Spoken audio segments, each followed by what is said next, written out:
FantasyWebNovel, Chapter 412, Family Reunion Part 2. Farm a plot of land for all I care. There's no need to worry, dear. Alina stood up and hugged Lith from behind. We know our lives are in danger since the day you were admitted into the academy, yet I never regretted that decision. Wait, did you know? Lith was shocked.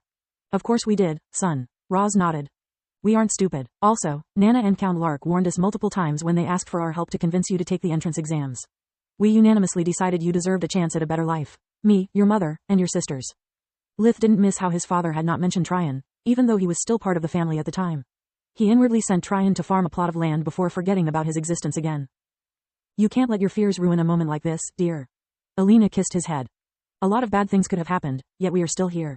We're not rich, powerful, or influential, but it doesn't mean we can't fight by your side. I'm your mother. I'm ready to put my life on the line for you since the day you were born.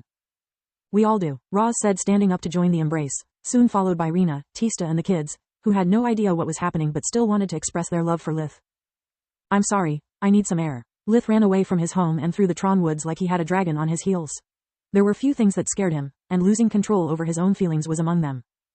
The thought that all of his lies about how safe he was at the academy, of how despite his schemes and underhanded deals his family had lived in fear for all those years, filled him with enough rage to topple a mountain.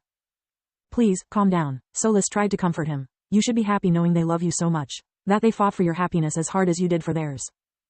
Why should I be happy? Lith inwardly screamed. All of my sacrifices, all of my pain. It was all for nothing. What good is my power if I can't even protect what I hold in my hand? Why'd I bother with this rotten kingdom? They should all die. What about Nana, Count Lark? Solis objected. What about Floria, Freya, Uriel or Kyla? Did Uriel deserve to die? Didn't the Marchioness and the Crown keep their word so far? They are the reason why Lucia is called the Graveyard. All of your efforts gave your family a better life. Tista is alive and well because of you. Aaron was born because of you. Laria was born because of you. Nothing that's worth having comes easy, remember? Your words, not mine. Lith's ragged breath slowly returned to normal. I'm sorry, you were right. It's just that killing is so much easier than protecting. I wish Protector was still here. I wish. Lith Verhen, you're not an easy man to find.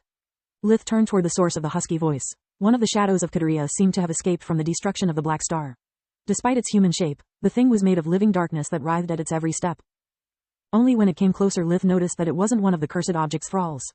Instead of eyes, the thing had two small vortexes that sucked every particle of light around its head, making it a blur despite the sun had yet to set below the horizon. An abomination. It's the first time I meet someone of your race capable of speaking before attacking. Lith was in a really bad mood and finding the creature so close to his home made it even worse. I'm not here to fight you. The abomination raised its hands in a universal gesture of peace. I only wish to reclaim what you stole. Give it to me and then I'll be on my way. First, I never stole anything. What I have I earned it through either fight or hard work. Second, why should I trust you? Lith used that empty talk to weave all of his best spells. You're lying. The orc's crystal wasn't yours to take. I've worked hard for it. Give it back, now. The creature's voice was so low it sounded like a cough when it tried to yell. Watch out. Without a colored core I don't know exactly how strong it is, but judging from its mana flow and life force the abomination should be quite powerful. We never met an intelligent abomination before, so be ready for anything. Solis warned him. And you are the so-called master. Lith sneered, disappointing.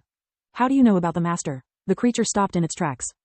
Grimace. That big mouthed worm. It didn't fail the mission, you killed it. What if I did? Lith grinned. He had almost finished preparing the field. You should watch your mouth. Your family?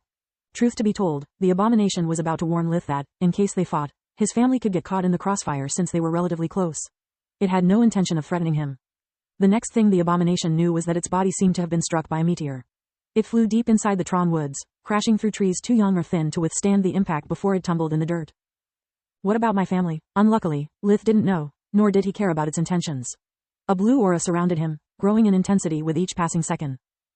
The abomination shook its head to clear its blurred vision just in time to see the gatekeeper appear in Lith's right hand amid a burst of emerald flames. Before the creature could speak, Lith darted forward in an overhead slash. The attack was too fast to dodge it from such an unstable stance. The abomination's arm's shape shifted into two blades made of shadows, with which it intercepted the blade in the nick of time by crossing them above its head. The impact made the creature kneel, allowing Lith to execute a front kick with all of his strength. The abomination was sent even deeper inside the woods, its body bounced on the thick trees like a pinball. What's happening? According to the master's data, he should be weaker than a Valor. I'm way stronger than a filthy undead, it thought. The creature saw Lith's eyes brimming with blue mana as he moved through the darkness of the forest. Then, his eyes turned yellow and another pair opened on his forehead. What about my family? His voice was reduced to a snarl as two more eyes opened and his skin turned into scales. The blade flashed, but this time the abomination was ready. It rolled to the side while extending its right arm, still in the form of a blade, to counterattack while Lith was out of balance. The attempt failed miserably since the creature was out of balance too. Its left arm and part of its shoulder fell on the ground with a thud sound. A seventh eye opened in the middle of Lith's forehead. What about my family?